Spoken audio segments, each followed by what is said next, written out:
রোগীদের সেবা দিতে গিয়ে হিমশিম খাচ্ছে জাতীয় অর্থোপেডিক হাসপাতাল ও পুনর্বাসন প্রতিষ্ঠান। রুটিন অস্ত্রোপচারও সময় মতো না হওয়ায় বেড়েছে ভোগান্তি। এক সপ্তাহ অপেক্ষা করেও জরুরি সেবা পাচ্ছেন না বলে অভিযোগ অনেক রোগীর। আর যারা ভর্তি আছেন তাদেরও অপেক্ষা করতে হচ্ছে দিনের পর দিন। বিষয়টি স্বীকার করে দ্রুত পদক্ষেপ নেওয়ার আশ্বাস হাসপাতাল কর্তৃপক্ষের।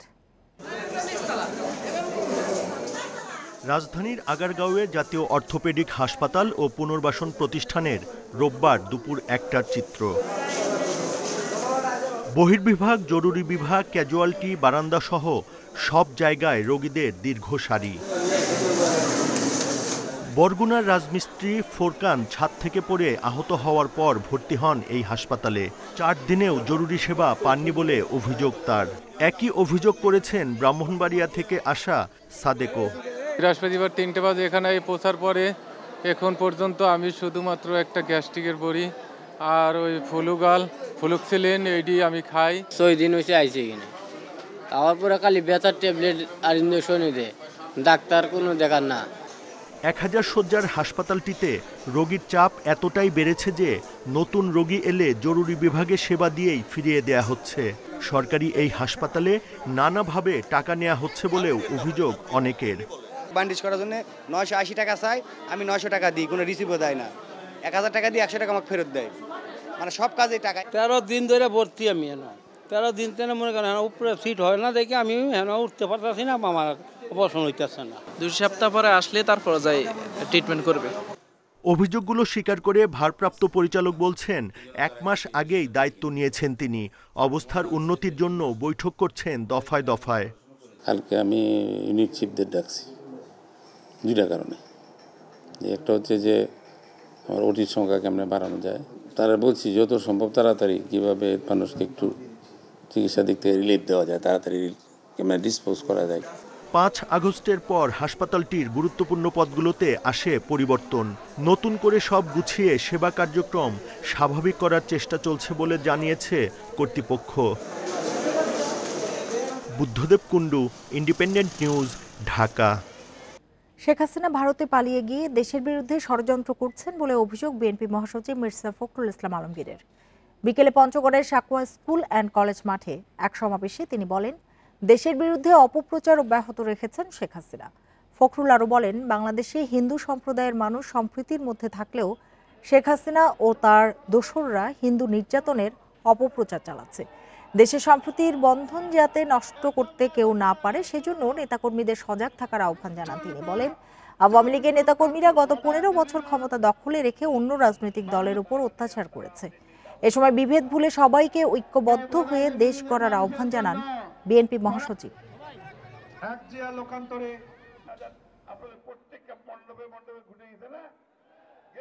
পালিয়ে গিয়ে হাসিনা ওইখান থেকে সে ষড়যন্ত্র করতেছে, চক্রান্ত করতেছে, একটা মিথ্যা প্রচারণা চালার চেষ্টা করতেছে। এটা কি, ওই যে আমাদের ভাইরা বসে আছে এখানে, আমাদের হিন্দু ভাইরা, আমরা কি তাদের উপরে এই দেশে নাকি অত্যাচার হচ্ছে, অন্যায় যেন কেউ করতে না পারে তার জন্য কি আমাদের সবসময় সতর্ক থাকতে হবে, আর এখন যেন দেশটিকে বিভক্ত করতে না পারে। ৭ দিনের মধ্যে ফ্যাসিস্ট দল আওয়ামী লীগকে নিষিদ্ধ না করলে সচিবালয় ঘেরাওয়ের হুঁশিয়ারি দিয়েছে ইনকিলাব মঞ্চ। বিকেলে রাজধানীর কাকরাইলে গণ অনশন শেষে এই ঘোষণা দেয় সংগঠনটি। রোববার দুপুরে জাতীয় জাদুঘরের সামনে জমায়েত হয় ইনকিলাব মঞ্চ। আওয়ামী লীগের নিবন্ধন বাতিল, সারা দেশে দলটির সন্ত্রাসীদের গ্রেপ্তার এবং জুলাই গণ অভ্যুত্থানের যোদ্ধাদের জীবনের নিরাপত্তা, এই ৩ দাবিতে প্রধান উপদেষ্টার বাসভবন অভিমুখে গণজমায়েত কর্মসূচি দেয় সংগঠনটি। দুপুর ১২টার দিকে প্রধান উপদেষ্টার বাসভবনের দিকে রওনা হয় মিছিলটি। পুলিশি বাধার মুখে কাকরাইলে রাস্তার পাশে অনশন শুরু করে তারা। ৩:৩০টার দিকে মূল সড়ক অবরোধ করে ইনকিলাব মঞ্চের নেতাকর্মীরা। পৌনে ৪টার দিকে প্রধান উপদেষ্টার পিএস তাদের লিখিত দাবি গ্রহণ করেন। পরে ১ সপ্তাহের মধ্যে ৩ দাবির অগ্রগতি না হলে সচিবালয় ঘেরাওয়ের কর্মসূচি ঘোষণা করে তারা।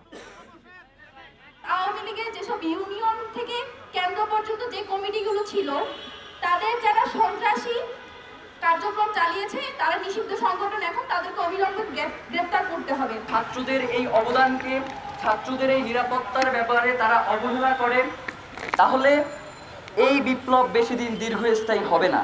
এক সপ্তাহের মধ্যে আওয়ামী লীগের নিবন্ধন বাতিলের ব্যাপারে কোনো দৃশ্যমান উন্নতি দেখা না যায়, সন্ত্রাসীদের গ্রেফতারের উন্নতি দেখা না যায়, আগামী 29শে ডিসেম্বর রবিবার দুপুর 1টায় আমরা সচিবালয় ঘেরাও করব। ছাত্রলীগ নির্মূলে টাস্কফোর্স গঠন সহ 4 দফা দাবিতে 48 ঘন্টার আলটিমেটাম দিয়েছে বৈষম্য বিরোধী ছাত্র আন্দোলনের বেসরকারি বিশ্ববিদ্যালয় শাখা। দাবি না মানলে ঢাকা অচল করে দেওয়ার হুমকি দেন তারা। রোববার বিকেলে সচিবালয়ে স্বরাষ্ট্র উপদেষ্টা জাহাঙ্গীর আলম চৌধুরীর সাথে দেখা করে এসব কথা বলেন সংগঠনটির নেতারা। ছাত্র জনতা যারা আছে নিরাপত্তাহীনতায় ভুগছে, কে কখন কোন জায়গা থেকে অ্যাটাক করে যায় না। আমি এখন এখান থেকে বের হওয়ার পর আমার জীবন ঠিক আছে কিনা আমি সেটা জানি না। একটি স্বাধীন তদন্ত কমিটি গঠন করতে হবে, যার দায়িত্ব হবে সংগঠিত হত্যাযজ্ঞগুলোর মধ্যে এবং গুপ্ত হত্যার মধ্যে নিষিদ্ধ সংগঠন ছাত্রলীগ কিংবা বিগত রেজিমের আওয়ামী ফ্যাসিস্টদের যে দোষর রয়েছে তাদের কোনো যোগসূত্র আছে কিনা তা বের করা। শেখ হাসিনার বিরুদ্ধে গণহত্যা ও মানবতা বিরোধী অপরাধের মামলার তদন্ত 3 মাসের মধ্যে শেষ করার লক্ষ্য। এ তথ্য দিয়েছেন আন্তর্জাতিক অপরাধ ট্রাইব্যুনালের চিফ প্রসিকিউটর তাজুল ইসলাম। দুপুরে ট্রাইব্যুনাল চত্বরে সংবাদ সম্মেলনে এই কথা বলেন তিনি। এই সময় শেখ হাসিনার বিরুদ্ধে ইন্টারপোলের রেড নোটিশ জারির বিষয়ে প্রসিকিউশনের কাছে কোনো তথ্য নেই বলে জানান তাজুল ইসলাম। তিনি বলেন, এই বিষয়ে তার কাছে কোনো তথ্য নেই, এটি জানাবে স্বরাষ্ট্র মন্ত্রণালয় বা পুলিশ হেডকোয়ার্টার। এ সময় চিফ প্রসিকিউটর বলেন, গত 13ই নভেম্বর পুলিশ সদর দপ্তরের সংশ্লিষ্ট শাখায় ইন্টারপোলের মাধ্যমে শেখ হাসিনার বিরুদ্ধে নোটিশ জারি করতে আবেদন করেছে ট্রাইব্যুনাল।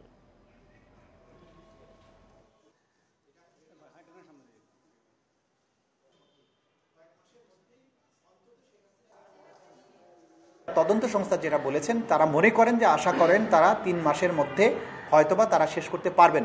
এটা চূড়ান্ত কথা নয়, তারা আশা করছেন 3 মাসের মধ্যে হয়তো তারা পারবেন। পুলিশের যে central bureau, national central bureau যেটা আছে সেটার কাছে আমরা পাঠিয়েছি। বাকি ফর্মালিটিসটা করার দায়িত্ব আমাদের এনসিবির।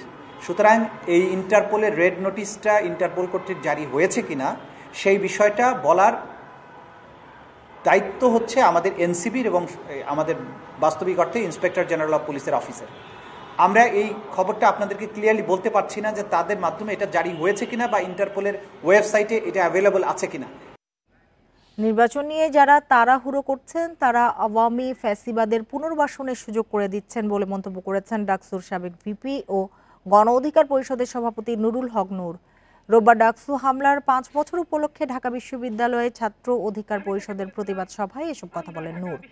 তিনি বলেন, সরকারের কাজে সমালোচনা করুন, প্রয়োজনে তাদের পদত্যাগ করবে, কিন্তু এ সরকারের হাত দিয়ে গণহত্যার বিচার এবং রাষ্ট্র সংস্কার করতে হবে। এখন পর্যন্ত দৃশ্যমান কোনো ব্যবস্থা নিতে দেখা যাচ্ছে না বলেও জানান তিনি। বলেন, দুর্বলতা মোকাবিলা করে সফল হয়ে উঠুক সরকার। সংস্কার কমিশনের প্রস্তাবনা দিয়ে সবকিছু বিচার বিশ্লেষণ করা যায় না বলেও মন্তব্য করেন তিনি। আমি তাদেরকে বলি যে আপনারা একটু মেহেরবানি করে যারা গত 16 বছরে এই ডাকসু হামলার মতো ছাত্র দলের অসংখ্য ছেলেকে মেরে রক্তাক্ত করেছে, এই ক্যাম্পাসে এমন কোন ছাত্র সংগঠন নাই যে যারা শিবিরের ছেলেরা ছাত্র দল তারা ছাত্রলীগের হাতে মাইর খায় নাই। ওরা ছাত্র না। কাজে এই রকমের যারা দানব ছিল তাদেরকে নির্মূল করতে হবে, নিঃশেষ করতে হবে। কোটা নয়, উপসচিব পদে শতভাগ প্রশাসন ক্যাডারের কর্মকর্তাদের সুযোগ দেওয়ার দাবি জানিয়েছে বিসিএস প্রশাসন কর্মকর্তারা। সেই সাথে উপসচিব ও যুগ্ম সচিবের পদোন্নতিতে পরীক্ষা না রাখার দাবিও তাদের। সংস্কার কমিশনের প্রস্তাবনার বিপরীতে রোববার সচিবালয়ে বিক্ষোভ করে তারা। পরে জনপ্রশাসন সচিব বলেন, প্রশাসন স্থিতিশীল রেখে এগিয়ে যাওয়ার লক্ষ্যে কাজ করবে কমিশন। জানান, কর্মকর্তাদের সাথে বৈঠক হবে চলতি সপ্তাহেই। জনপ্রশাসন সংস্কার কমিশনের প্রধান 17 ডিসেম্বর সাংবাদিকদের জানান, উপসচিব পদে পদোন্নতিতে প্রশাসন ক্যাডারের 50% এবং অন্য সব ক্যাডার থেকে 50% কোটা রাখার সুপারিশ করা হবে। পদোন্নতি পেতে দিতে হবে পরীক্ষাও। পার্সেন্টেজও আগে যেটা ছিল 65% এটা থাকবে না, এখন 50-50 হয়ে যাবে। এরপর থেকেই প্রতিবাদ জানিয়ে আসছে প্রশাসন ক্যাডারের সদস্যরা। সকালে সচিবালয়ে জনপ্রশাসন মন্ত্রণালয়ের সামনে বিক্ষোভ করে তারা। পরে জনপ্রশাসন সচিবের সাথে বৈঠক করে সংগঠনের নেতারা। সংবাদ সম্মেলনে বাংলাদেশ অ্যাডমিনিস্ট্রেটিভ সার্ভিস অ্যাসোসিয়েশনের সভাপতি দাবি করেন, অন্য ক্যাডারের পদোন্নতির বিপক্ষে নন তারা। যার অবস্থান থেকে যার ক্যাডার পদ থেকে তারা উপরের দিকে ওঠার যে সুযোগ আছে, তাদের সুযোগটা অবারিত আছে। সেই জায়গা থেকে আমরা কখনোই কারো বিরুদ্ধাচরণ করছি না। আমরা একটা রাষ্ট্রকে, জনপ্রশাসনকে কোনোভাবে যাতে অস্থিতিশীল না করা হয় সেই জন্য আমাদের কর্মকর্তারা এখানে এসেছেন বিনীতভাবে অনুরোধ জানানোর জন্য। সংস্কার কমিশনের সদস্য সচিব ও জনপ্রশাসন সচিব বলেন, কয়েকটি মৌলিক বিষয়ে ভুল বোঝাবুঝি হচ্ছে। বিষয়টি এখনো খসড়া পর্যায়ে রয়েছে বলেও জানান তিনি। সবাই যাতে বেনিফিটেড হয়, সবাইকে 100% করা যাবে না, কিন্তু দূরত্ব কমিয়ে এনে যেই কথাগুলো বলা হচ্ছে অথবা এগুলো তো এখনো শেপই নেয় নাই, শেপ নেবে, সেই শেপ নেওয়ার আগে আমরা ওনাদের সাথে ক্লোজ ডোর বসে আমরা আলোচনা করব। এনাদের সাথে অ্যাডমিনিস্ট্রেটিভ আসলে একা আলাদা বসা হয়নি, সেই বসারটা ক্ষেত্র হয়েছে, সুযোগ হয়েছে, বসা হবে। জনপ্রশাসন সংস্কারে 31 ডিসেম্বর পর্যন্ত যে কেউ সুপারিশ দিতে পারবে বলেও জানান সচিব। বন ইবনে কামাল, ইন্ডিপেন্ডেন্ট নিউজ, ঢাকা। বাংলাদেশকে নিজের দেশের মতোই মনে করেন পাকিস্তানের জনপ্রিয় সঙ্গীত শিল্পী রাহাত ফতেহ আলী খান। সঙ্গীতাঙ্গনে বাংলাদেশের সাথে এক হয়ে কাজ করতে চান তিনি। দুপুরে সচিবালয়ে তথ্য উপদেষ্টার সাথে সাক্ষাৎ শেষে এসব কথা বলেন তিনি। এ সময় নাহিদ ইসলাম বলেন, পাকিস্তানের সাথে সাংস্কৃতিক বিনিময়ের অংশ হিসেবে ঢাকায় এসেছেন রাহাত ফতেহ আলী খান।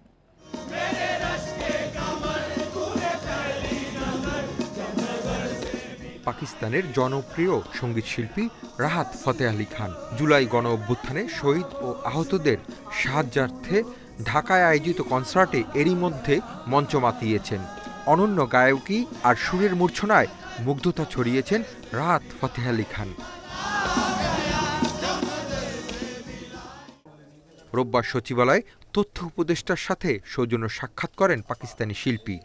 বাংলাদেশের শিল্পীদের সাথে একসাথে কাজ করার আগ্রহ জানান তিনি। রুনা লায়লার গান পছন্দ করেন জানিয়ে রাহাত ফতেহ আলী খান বলেন, বাংলাদেশের তরুণ শিল্পীরা অনেক ভালো করছে। বাংলাদেশে কনসার্ট ও বিপিএল এর উদ্বোধনী অনুষ্ঠানে আমাকে আমন্ত্রণ জানানোয় আমি নিজেকে অনেক কৃতজ্ঞ মনে করছি। আমার মনে হচ্ছে আমি আমার নিজের দেশেই আছি। আমরা পাকিস্তানিরা সবসময় বাংলাদেশিদের পাশে আছি। সাংস্কৃতিক বিনিময়ের অংশ হিসেবে রাহাত ফতেহ আলী বাংলাদেশে এসেছেন বলে জানান তথ্য উপদেষ্টা। যে রাহাত ফতেহ আলী খানের মতো গুণী ব্যক্তি, উনি কেবল একটি দেশের নয় বরং আমাদের উপমহাদেশের এবং পুরো বিশ্বেরই সম্পদ। এবং বাংলাদেশে তার অনেক ভক্ত রয়েছে, বাংলাদেশের কাওয়ালি খুবই জনপ্রিয়। তো উনি এসে আমাদের মঞ্চ মাতালেন এবং আমাদের অভ্যুত্থানের পরে এরকম একটি আয়োজনের আসলে প্রয়োজন ছিল, সেজন্য আমাদের জায়গা থেকে আমরা ওনাকে অনেক ধন্যবাদ জানিয়ে। বিপিএল এর উদ্বোধনী অনুষ্ঠানে সোমবার ঢাকার দর্শকদের জন্য আবারও মঞ্চে উঠবেন রাহাত ফতেহ আলী খান। Hasif Mahmud Shah, Independent News, Dhaka. প্রায় 3 ঘন্টার চেষ্টায় নিয়ন্ত্রণে এসেছে গাজীপুরের শ্রীপুরে বোতাম তৈরি কারখানার আগুন। অগ্নিকাণ্ডে 2 জন নিহত হয়েছেন। আগুনে পুড়ে গেছে কারখানার প্লাস্টিক পণ্য, কেমিক্যাল সহ বিভিন্ন মালামাল। তবে আগুনের সূত্রপাত নিয়ে প্রাথমিকভাবে কিছু জানাতে পারেনি ফায়ার সার্ভিস। রোববার দুপুর 1:30টার দিকে শ্রীপুর পৌরসভার 4 নম্বর ওয়ার্ডের ভাংনাহাটি গ্রামের M&U টিমস লিমিটেড নামের একটি কারখানায় অগ্নিকাণ্ডের এই ঘটনা ঘটে। স্থানীয়রা জানান, হঠাৎ করে কারখানার কেমিক্যাল গুদামে আগুন লাগে। মুহূর্তে বেশ কয়েকটি বিস্ফোরণ হয়। কারখানার লোকজন আতঙ্কিত হয়ে ছোটাছুটি শুরু করে। কারখানার আশপাশে বসতবাড়ির লোকজনের ভেতর আতঙ্ক ছড়িয়ে পড়ে।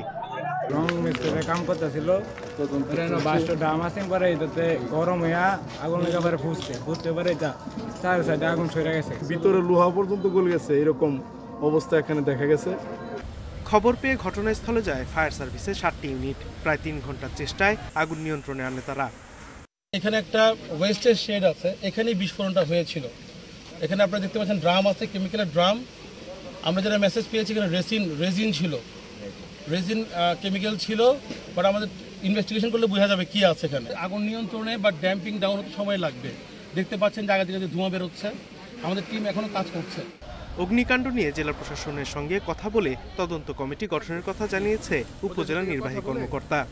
ফায়ার সার্ভিসের পক্ষ হতে আমাদেরকে জানানো হয়েছে যে এই বিষয়ে তারা আরও ক্লিয়ারলি পরে জানাতে পারবে, কারণ হচ্ছে এখনও পর্যন্ত তারা সম্পূর্ণ ডেব্রি মানে সম্পূর্ণ যে অংশগুলো পুড়ে গিয়েছে এগুলো সার্চ করতে পারেনি। করার পর আমরা আরও ডিটেলসে জানতে পারবো।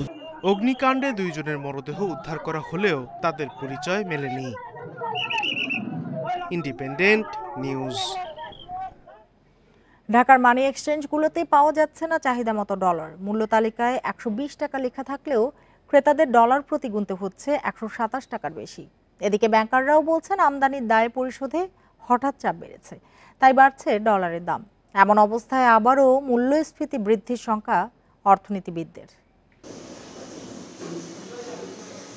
দেশের বাইরে ঘুরতে যেতে ডলার খুঁজছিলেন জাকারিয়া ও তার বন্ধু, তবে বেশ কয়েকটি ব্যাংক ও মানি এক্সচেঞ্জে গিয়েও ডলার পেলেন না। বেশ কয়েকটা ব্যাংকে ঘুরলাম, সোনালী ব্যাংকের 2টা ব্রাঞ্চ, রূপালী ব্যাংকেও ঘুরলাম, তো কোথাও ডলার দিতে পারলো না। পরে বেশ কয়েকটা মানি এক্সচেঞ্জেও ঘুরলাম, তাদের কাছেও নাই। আর একটাতে পেলাম, তারা বলছে 127 টাকা 30 পয়সা রেট যাচ্ছে। ভোগান্তি তো অবশ্যই। ব্যাংকগুলোতে গেলাম ফার্স্টে, ওনাদের কথা হচ্ছে ডলার ব্যতীত যদি কোনো হেল্প লাগে তাহলে করতে পারবো। মাস দুয়েক ধরে খোলা বাজারে ডলার বেচাকেনার দর ছিল 120 থেকে 122 টাকার মধ্যে। এখনও মূল্য তালিকা অপরিবর্তিত থাকলেও প্রকৃত দর ছাড়িয়েছে 127 টাকা। আমাদের গাড়ির উপরে নিতে চাই, হবে সেটা হওয়ার তো প্রশ্নই ওঠে না। আর আপনার বর্তমানে প্রযুক্তির যুগে আপনি তো রেট ডেকে রাখতে পারবেন না, পারবেন সম্ভব? তাহলে আর আপনার রেটের মধ্যে যদি বৈষম্য থাকে, আপনি তো এই স্থিতিশীলতা কখনোই ফিরবে না। ব্যাংকাররা বলছেন, কেন্দ্রীয় ব্যাংকের নির্দেশনা অনুযায়ী চলতি মাসের মধ্যেই আমদানি বকেয়া পরিশোধ করতে হবে। এছাড়া রেমিটেন্সের ডলার সংগ্রহেও ব্যাংকগুলোকে দাম দিতে হচ্ছে 124 থেকে 125 টাকা পর্যন্ত। কিছু কিছু ব্যাংক আছে যে এলসি খুলে ফেলেছে, এখন তো পেমেন্ট করতে হবে। এখন তো ডলার যদি সাপ্লাই সাইডে একটু কমতি থাকে তখনই রেটটা বেড়ে যায়। প্রতিটা ব্যাংকেরই ম্যাচুরিটি প্রোফাইল করা দরকার আছে, যে আমার ইনফ্লো কত হবে, আউটফ্লো কত হবে, আমি যেগুলো খুলেছি সেগুলো কবে কবে পেমেন্ট ডিউ হবে।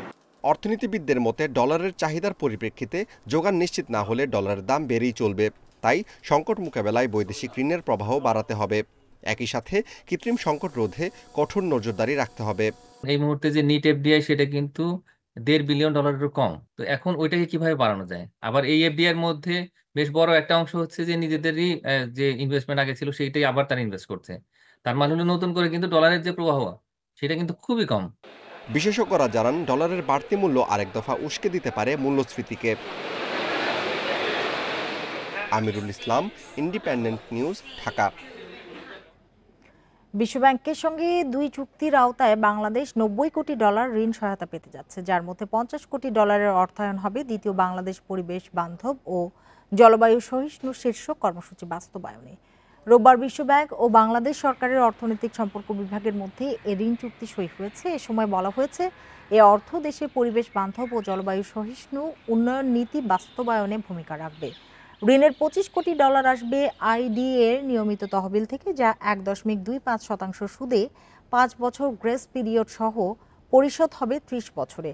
আর $25 কোটি স্বল্পমেয়াদী তহবিলে ঋণ পরিশোধ করতে হবে 6 বছরের গ্রেস পিরিয়ড সহ 12 বছরে। আরেকটি চুক্তির আওতায় নগর পরিষেবা বৃদ্ধি ও সুশাসন প্রতিষ্ঠায় $40 কোটি ঋণ পাচ্ছে বাংলাদেশ।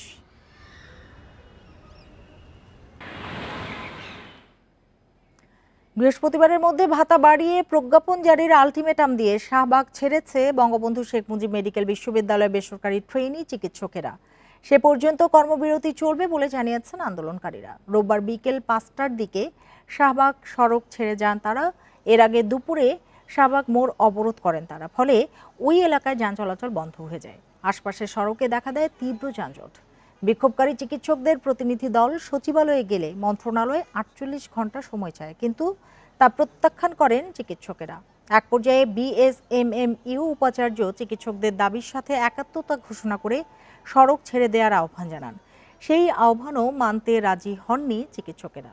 পরে বৈষম্য বিরোধী ছাত্র আন্দোলনের সমন্বয়ক সার্জিস আলম উপস্থিত হলে আলটিমেটাম দিয়ে সড়ক ছাড়েন আন্দোলনকারীরা।